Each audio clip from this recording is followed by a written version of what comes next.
오늘 우리가 갈라디아서 2장 15절에서 21절 말씀을 보았는데, 성경에서 굉장히 중요한 원리가 무엇이냐면 이신칭의, 오직 믿음으로 구원받는다 하는 원리인데, 그것이 오늘 말씀 가운데 나와 있습니다. 이 이신칭의의 교리가 기독교의 모든 내용을 다 포괄하지는 않습니다. 그러나 가장 시급하고 중요한 원리를 담고 있습니다.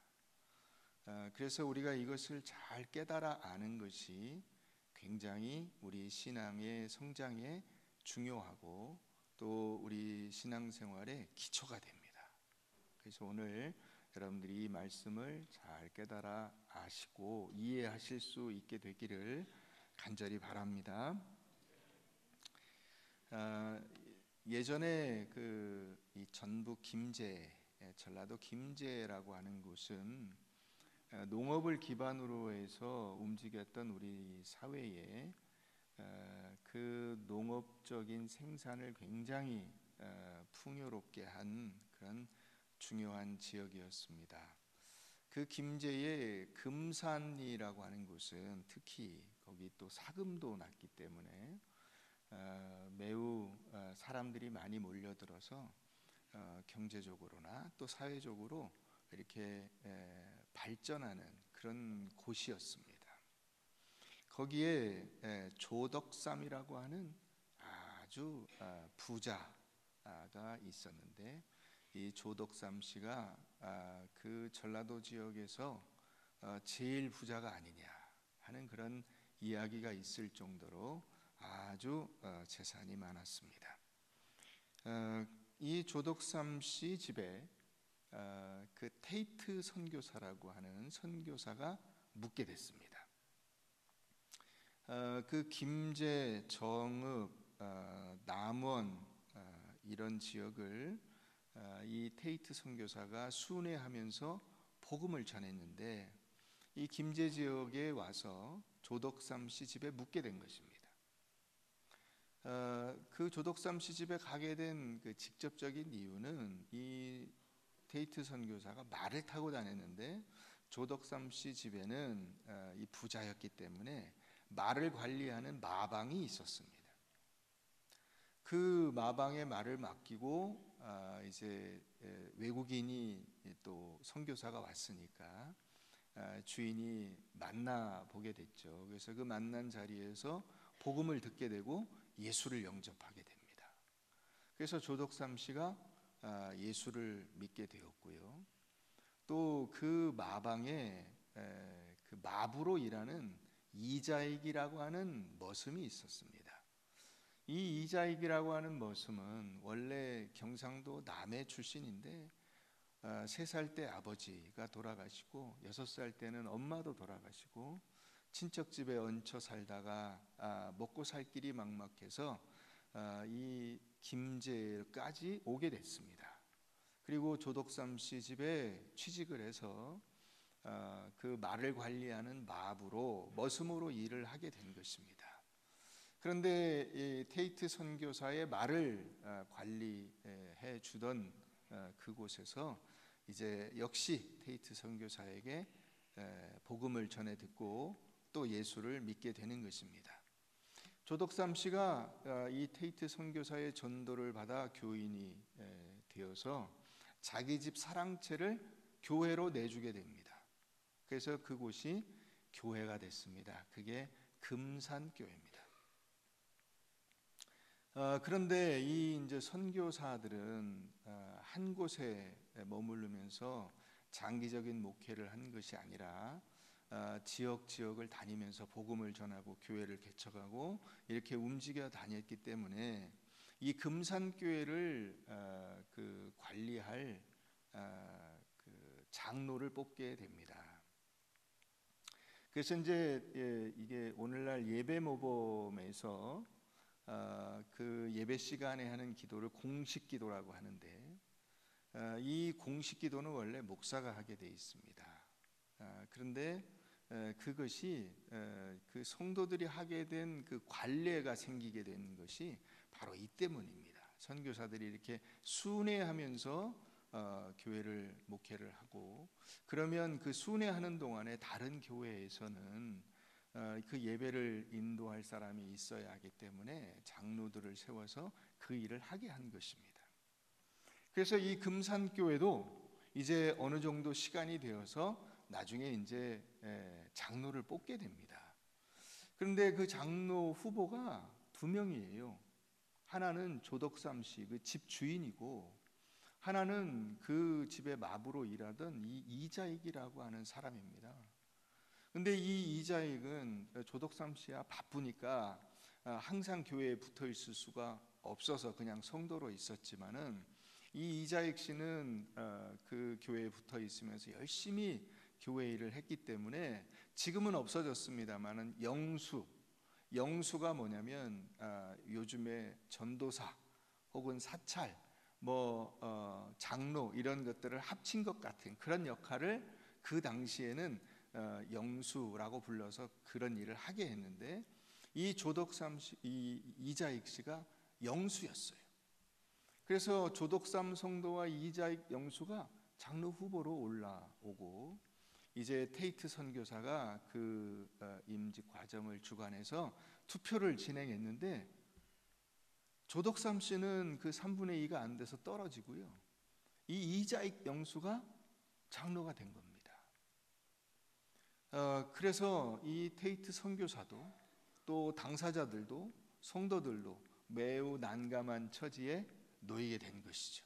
왜냐하면 지금 조덕삼 씨 집에 이 집을 내줘서 교회가 된 것이고, 나중에는 그 조덕삼 씨가 자기 과수원에다가 교회를 지어서 그것을 교회로 봉헌했기 때문에 어쨌든 조덕삼 씨 이 재산 가운데 있는 거예요. 그런데 장로는 누가 뽑혔냐면 그 집 머슴 이자익 씨가 뽑힌 겁니다.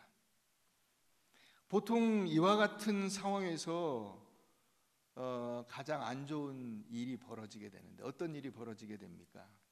이런 상황에 처하게 되면 조덕삼 씨는 교회를 나가서 새로 교회를 만들고, 그 다음에 그곳에서 자기가 장로가 돼서 자기가 교회를 이렇게 좌지우지하는 그런 일을 벌이는 경우가 종종 있습니다. 그런데 조덕삼 씨가 그때 발언권을 얻어서 이야기를 합니다.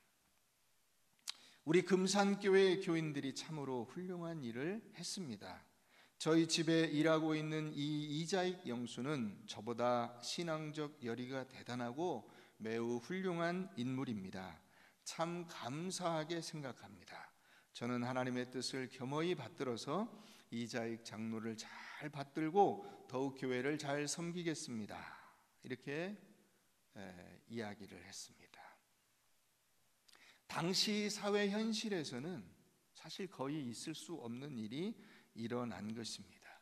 엄청난 부자였던 이 조덕삼 성도가 이 머슴이었던 이자익 장로를 잘 섬긴 것은 말할 것도 없고, 그 다음에 자기가 돈을 대서 이 이자익 장로를 그 당시에 장로교 신학교로 유일하게 있었던 평양신학교에 평양으로 유학을 보내서 거기서 신학을 졸업하게 하고, 목사 안수를 받은 다음에는 이 금산교회 담임 목사로 청빙을 해서 자기가 장로로 있으면서 이 이자익 목사를 담임 목사로 섬기고 살았습니다. 이 이자익 목사는 그 장로교가 통합과 합동으로 나누어지기 전에 총회장을 3번이나 할 정도로 매우 신실하고 훌륭한 목사님으로 살았습니다. 조덕삼 장로가 죽으면서 가족들을 다 모아놓고 그런 유언을 남겼다고 합니다. 너희들은 온 가족이 교회에 잘 섬기고 목사님을 잘 섬겨라.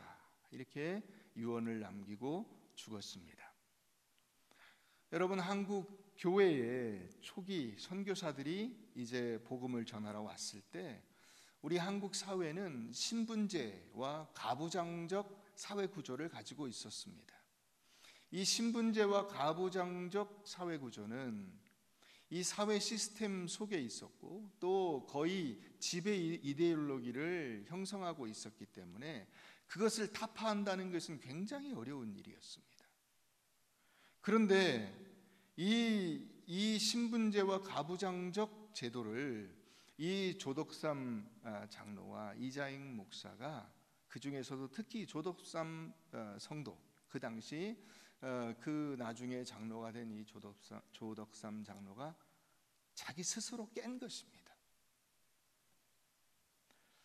이 신분제와 가부장적 제도라는 것은 사람이 높낮이가 있다는 거예요. 높은 사람이 있고 낮은 사람이 있다는 것입니다. 그런데 신앙은 어떻습니까? 신앙은 높낮이가 없어요. 모든 사람이 주 안에서 동일한 가치를 가지고 있습니다. 왜? 하나님의 형상을 따라 지음받았기 때문입니다.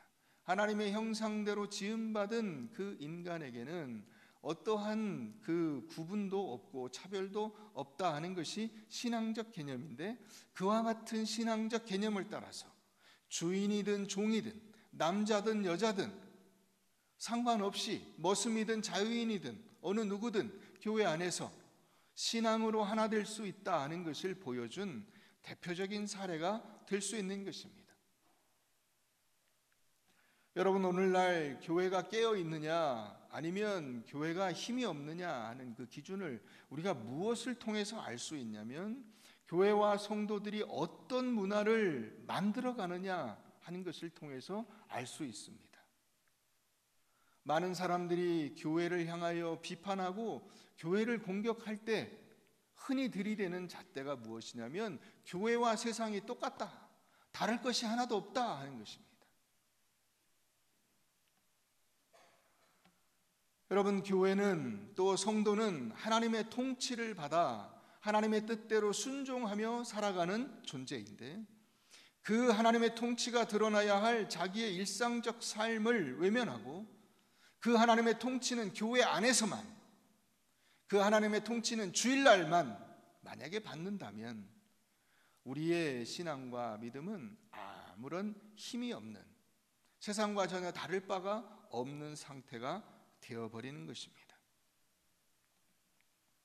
오늘 우리는 이 새로운 문화를 형성하게 되는 가장 기본적인 단초를 오늘 본문에서 발견하게 됩니다.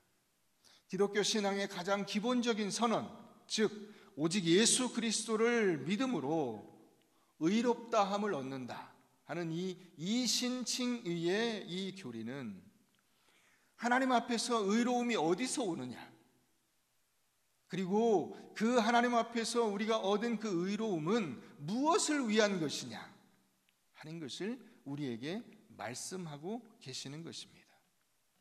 여기에서 오직 믿음, 즉 오직 믿음으로만, 여기 16절 말씀에 의하면 오직 예수 그리스도를 믿음으로 말미암아 의롭게 되는 이 사실은 무엇이냐?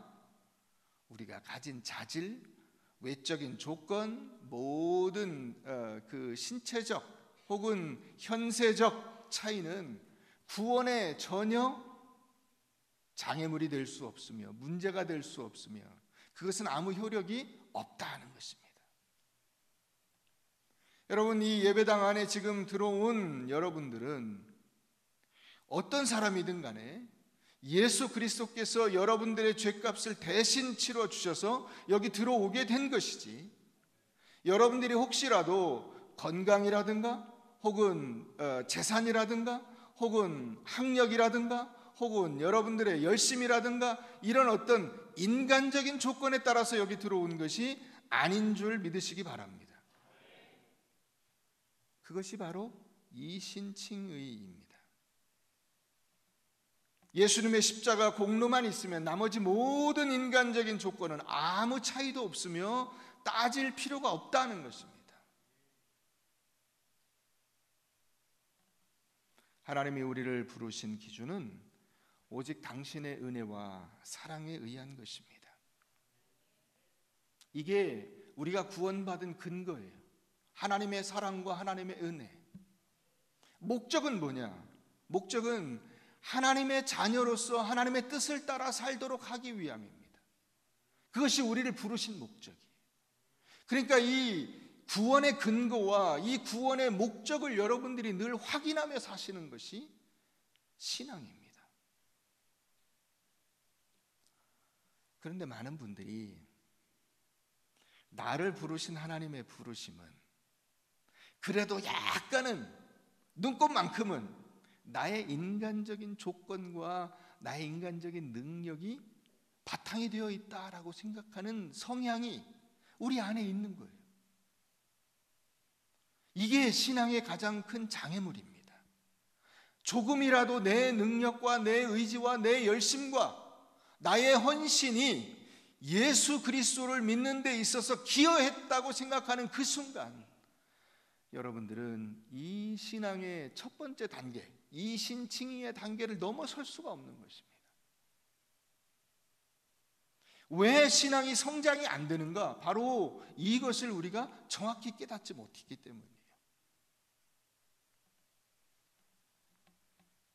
내가 열심히 있고 내가 외모가 괜찮고 믿음이 있고 헌신하고 여태까지 교회를 잘 다녀왔고 그래서 성실하고 어쨌든 뭔가 있으니까 하나님이 나를 부르신 것이라고 생각하는 거예요. 이 신칭이라는 것은 오직 예수 그리스도를 믿음으로 의롭게 되었다라는 것은 예수님께서 나를 부르시고 나를 부르시기 위해서 나를 위해 십자가에 달려 죽으셨다. 그거 하나면 끝이다. 이거예요. 그거 말고 다른 것은 아무것도 따지지 않는다 하는 것입니다. 그러니까 예수 믿은 다음에는 내가 어느 지역 출신이고 내가 나이가 몇이고 뭐 얼마나 많이 가졌고 얼마나 많이 배웠고 그런 것은 아무 조건이 안 된다는 거예요. 내가 예수 앞에 나오기 전까지 어떤 일이 있었는가를 간증할 수는 있어요. 그러나 그 간증이 예수께서 나를 당신의 십자가를 통해서 부르셨다는 것과 나를 부르신 목적이 이제부터는 나를 위해서 살지 않고 그 나를 핏값을 주고 사신 예수 그리스도를 위하여 살도록 하심이다 라고 하는 이것을 대신할 수가 없다는 것이죠. 신앙이라는 것은 내 모든 조건과 능력과 상관없이 무조건 나를 부르신 하나님이 우리를 구원하셔서 뭐 하려고 하시는가? 그것을 깨달아가는 과정이에요. 내가 예수 믿었는데 예수님이 나를 위해서 십자가에 달려 죽으셨는데 그렇게 나를 부르신 목적이 뭐냐? 이것을 조금씩 내가 경험하고 깨달아 알고 그래서 한 걸음씩 하나님 앞으로 가까이 나아가게 되는 것. 그것이 믿음이에요. 여기서 조건 없이라고 하는 것은 두 가지 의미를 가지고 있습니다. 첫 번째는 나의 인간적인 조건이 아무 쓸모가 없다는 것입니다. 우리가 애들이 이 주일학교에서 동요로 부르는 게 있죠. 천국에 뭘로 가냐? 잘생겨도 못 가요, 돈 많아도 못 가요, 뭐 공부 잘해도 못 가요, 이 노래 부르잖아요. 아시죠? 자, 그게 똑같아요. 정확한 원리예요. 그것은 하나님 앞에 나아가거나 하나님이 나를 부르신 조건이 아니라는 거예요. 두 번째는 그렇기 때문에 내 모든 조건과 내 능력이 하나도 하나님 앞에 쓸모가 없기 때문에 하나님이 능력을 부어주신다는 거예요. 내 능력으로 주의 일을 감당하는 것이 아니고 내 능력으로 헌신하는 게 아니고 내 능력으로 하나님 앞에 나아가는 것이 아니기 때문에 하나님이 주신 능력으로만 살아가는 것이다. 그게 이신칭의예요. 무조건적인 구원이라는 것입니다. 인간의 조건은 전혀 쓸모가 없기 때문에 하나님의 능력으로 인간의 조건을 대신해 주시는 것입니다. 그러니까 하나님 안에서는 약함이 강함이 되는 거예요. 모자람이 능력이 되는 것입니다. 무기력함이 그 강력한 능력을 발휘하는 바탕이 되는 거예요. 왜? 하나님이 내 안에 들어오셔서 역사하시니까요. 성령이 내 안에 들어오셔서 역사하시니까요. 오늘이 교회의 달력으로는 오순절입니다. 성령 강림절이에요. 여러분, 이번 주간에 하나님의 성령께서 여러분들을 위해 역사하셔서 여러분들이 하나님의 뜻을 깨닫고 주님 앞으로 나아가는 귀한 역사가 있기를 주의 이름으로 축원합니다. 하나님이 나를 부르셨다는 것은 내가 원래 가지고 있었던 능력과 개인적인 특성이 방향이 빗나가 있었는데 그것을 하나님이 올바른 방향으로 갖다 쓰신다는 것이 아닙니다.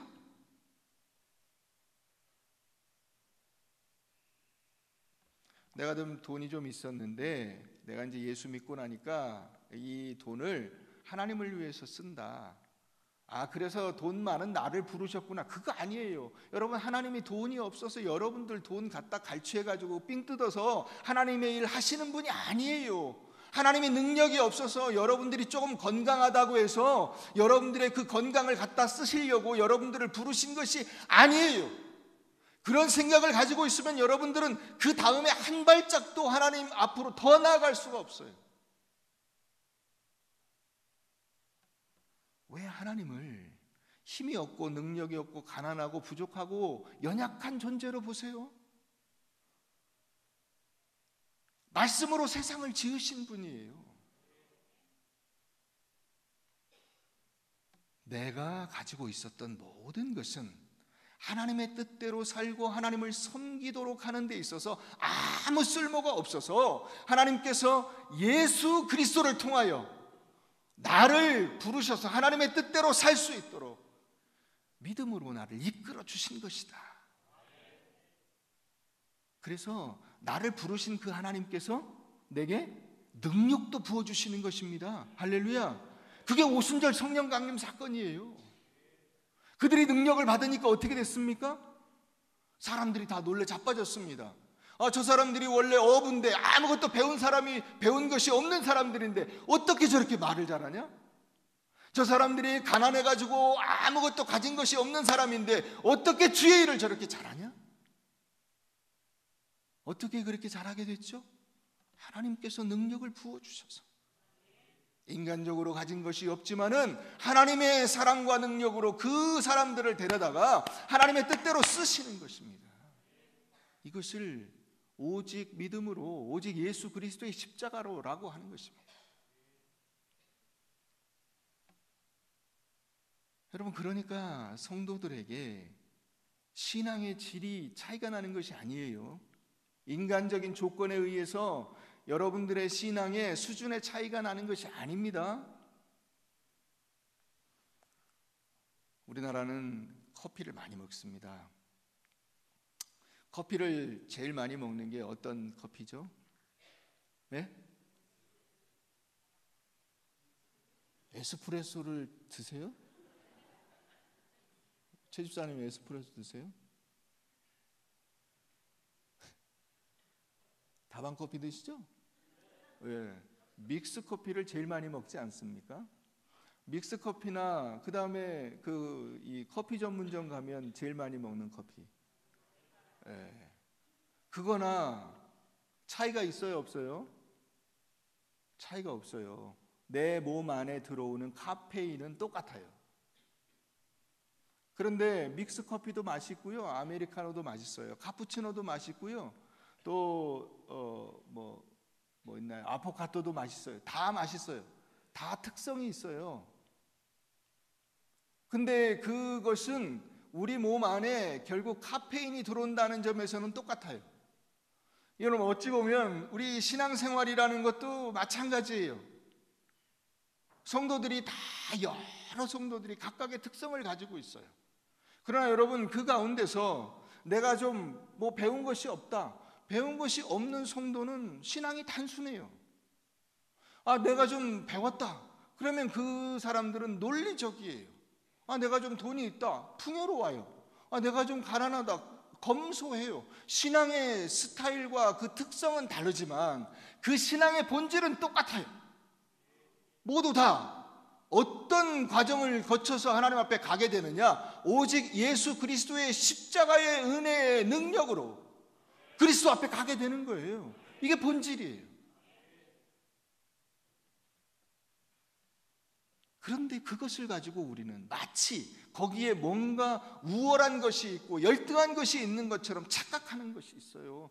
그런 오해를 여러분 가지시면 그 다음 단계로 성장이 안 되는 거예요. 늘 거기에 매여 있어요. 내가 배운 것이 있어서, 내가 부자여서, 내가 열심히 있어서, 내가 헌신해서, 내가 교회를 오래 다녀서, 이런 등등의 그것을 자기 것을 가지고 있는 한은 그 다음 그것을 뛰어넘는 예수 그리스도의 은혜와 하나님의 부르심의 목적을 깨닫지 못하는 거예요.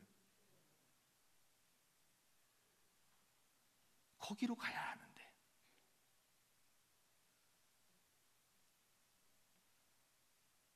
구원과 신앙의 그 질적인 면에서 본질적인 차이와 우월이 없다. 뭐에 있어서는? 인간적인 면에 있어서는 어떠한 우월적인 차이도 없다. 이것이 이신칭의의 원리예요. 오직 예수 그리스도의 십자가로만, 그 십자가의 능력으로만 의롭다함을 얻는다. 다른 것은 없어요.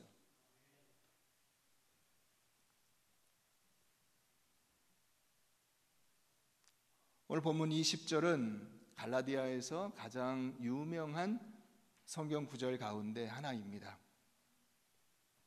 우리 다 같이 한번 읽어보겠습니다. 시작.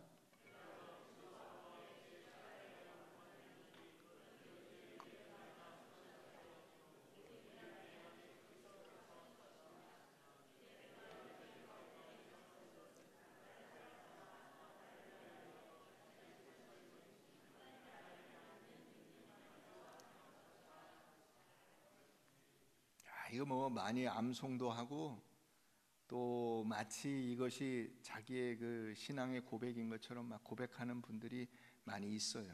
근데 이걸 감상적으로 쓰시면 안 돼요. 그 원리를 정확히 아셔야 됩니다. 이 2장 20절의 이해의 전제는 19절에 있습니다. 19절을 한번 보시죠. 내가 율법으로 말미암아 율법에 대하여 어떻게 됐습니까? 죽었어요. 율법으로 말미암아는 율법을 지켜서 율법 가지고 율법이라고 하는 이 깃발을 들고 나갔더니 그거 소용이 없다라는 거예요. 아무짝에도 쓸모없어요. 죽어버렸어요. 힘이 없다는 얘기예요. 다시 말하면 나의 인간적인 조건, 여기 갈라디아에서 나오는 그 다른 복음이라고 하는 것이 유대인이라고 하는 특성, 유대인됨과 그 할례와 율법 준수와 이런 것들이 이 구원에 있어서 굉장히 중요하다, 이런 주장을 하는 것이 다른 복음인데, 자, 그것이 율법이에요. 그 율법은 들고 나갔더니 하나님 앞에서 죽음이야. 쓸모가 없어. 소용이 없다란 얘기예요. 이는 누구 앞에 가서 살도록 하기 위함이다. 율법에 대해서 죽지 않으면 하나님 앞에 살 수가 없어요. 예수 그리스도의 십자가로 죽지 않으면 부활의 능력을 얻을 수가 없어요. 그래서 내가 그리스도와 함께 십자가에 못 박히는 거예요. 이제는 내가 사는 것이 아니고 내 안에 누가 살아요? 예수 그리스도께서 사시는 거예요. 그리스도가 내 안에 사셔서 내가 그 그리스도와 더불어서 살아가는 모습이 그 다음에 나와 있어요. 여러분, 내 인생의 주인이 누구입니까? 내 인생의 주인 예수 그리스도이십니다. 한번 따라해 보겠습니다. 내 인생의 주인은 예수님이시다. 내 인생의 통치자는 하나님이시다. 우리가 이것을 확실히 깨닫고 그것을 고백할 수 있게 되기를 바랍니다. 자, 그런데 내가 내 인생의 주인이 아니라, 내가 원하는 대로 사는 것이 아니라 내 주인 대신, 내 인생의 주인 대신 예수 그리스도와 하나님의 뜻을 따라 살아가려고 하는데 내가 어디 안에 있느냐? 육체 안에 있다는 거예요. 육체 안에. 이게 우리의 그 믿음과 신앙의 현실적 고민이에요. 말씀대로 살려고 하는데 육체적 한계가 있어요. 내가 믿음으로, 사랑으로, 하나님의 말씀으로 순종해서 살려고 하는데 세상적 유혹이 다가와요. 고난이 와요. 어려움이 와요. 아픔이 와요.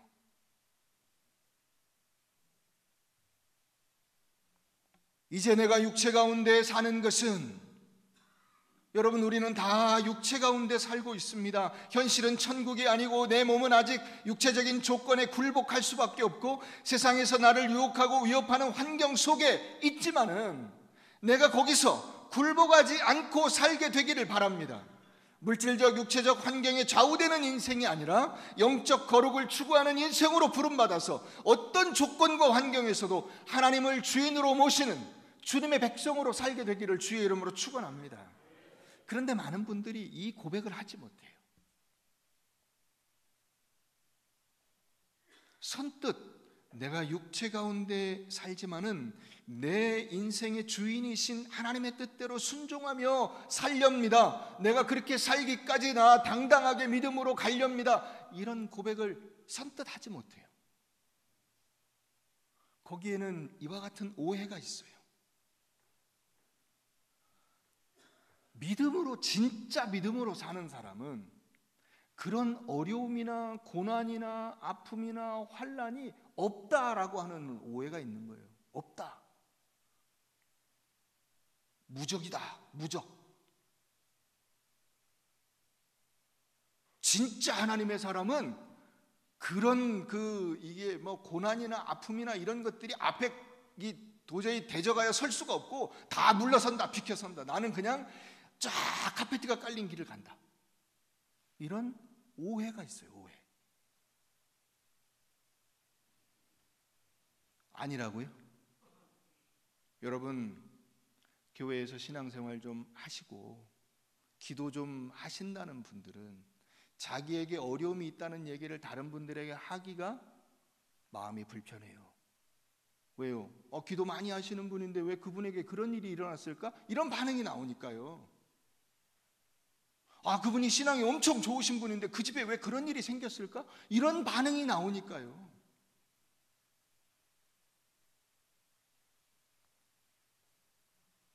많은 그리스도인들이 그래서 내가 육체 가운데 사는 것을 불평합니다. 하나님, 저에게 왜 제가 믿음대로 살려고 하는데 이런 고민이 있습니까? 아픔이 있습니까? 고통이 있습니까? 왜 자식들이 잘 안 되고 왜 가정의 우환이 끊이지 않고 나에게 이런 시련들이 다가옵니까? 불평을 하는 거예요.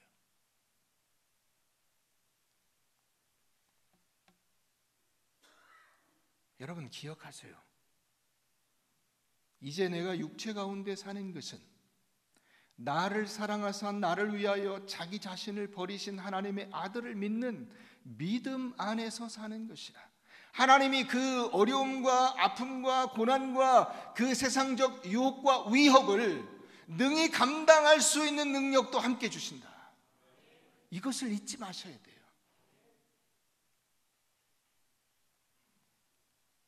그런 힘을 주셨다는 것이 바로 오늘 이 20절 말씀입니다. 여러분, 이 20절은 세상이 우리를 흔들어서 하나님 앞에 가지 못하게 하거나 하나님의 뜻대로 순종하지 못하게 할 수는 있지만은 나의 주인이 되고 나를 좌지우지할 수는 없다는 사실을 우리에게 알려주고 있습니다. 그렇기 때문에 우리가 그와 같은 어려움을 당할지라도 낙심해서는 안 되는 것입니다. 모든 인간이 어느 누구나 다 예외 없이 그들의 가정의, 자녀의, 질병의, 고난의, 어려움의, 고통의, 슬픔에 눈물을 흘리는 삶이 있는 것입니다. 다 나름의 그 고민과 고통이 있어요. 그럼에도 불구하고 그것을 이겨내는 사람이 바로 그리스도인인 것입니다. 믿음의 승리는 고민과 아픔이 없는 것이 아니라 그 고민과 아픔을 통하여 하나님을 만나게 되고 하나님의 역사하심을 경험하게 되고 하나님께서 얼마나 나를 사랑하시는가를 깨닫게 되는 과정이에요.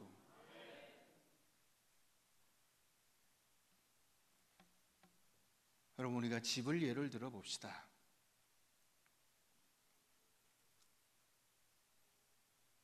우리 공순영 장로님 왜 여기 안 앉으시고 뒤로 가셨어요? 제가 이 앞에 앉으라 그랬다고 앞으로 오셨더만 또 뒤로 금방 가셨네. 우리 공장로님이 저 이천에다가 집을 지으셨어요. 저는 전원주택을 짓는 게 꿈입니다. 그래서 거기에 전원주택지를 사가지고 집을 잘 지어서 집들이에 제가 초대받아서 갔다 왔습니다. 좋은 집은 어떤 집이냐? 좋은 집은 비바람, 태풍, 추위, 더위, 또 여러 가지 천재지변 이런 것들을 잘 견뎌낼 수 있는 집이 좋은 집이에요. 태풍이 불면 넘어지고 혹은 태풍이 불지 않는 것을 전제로 해서 지진이 없는 것을 전제로 해서 집을 지었다면 그런 일이 생길 때 어떻게 되겠습니까? 무너져 버립니다. 좋은 그리스도인이란 어떤 사람이냐? 그 신앙의 태풍과 신앙의 더위와 신앙의 강추위와 신앙의 비바람이 불 때 그 비바람을 능히 견뎌낼 수 있는 믿음을 가진 사람이에요. 근데 그 믿음을 하나님께서 은혜로 부어주신다는 것입니다. 마태복음 7장에 그 모래 위에 지은 집, 반석 위에 지은 집 얘기가 바로 그 얘기예요.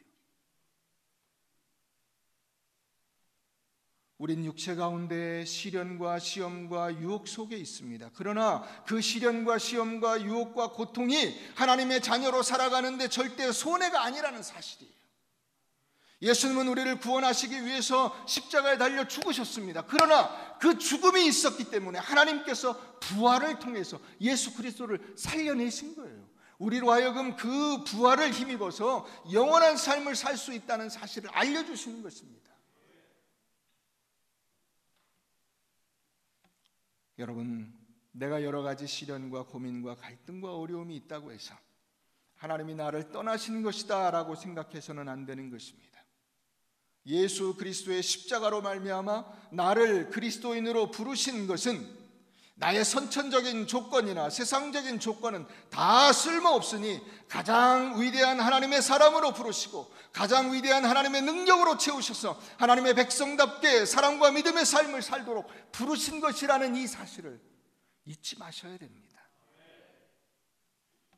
그래서 내가 육체 가운데 세상 가운데 고민하고 또 갈등하는 것은 하나님의 백성으로 나를 부르시고 그 백성답게 살도록 나를 이끄시는 하나님의 은혜 안에 있다는 사실을 기억하세요.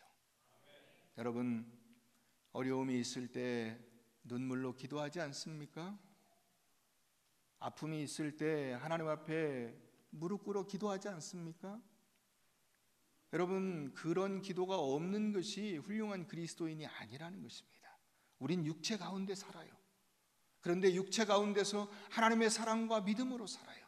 그래서 우리의 그 눈물의 기도는 하나님 앞에 도와주십사 간구하는 그 부르짖음은 결국 주님 앞에 나아갔을 때 승리의 함성으로 끝나게 될 줄을 믿으시기 바랍니다. 그것이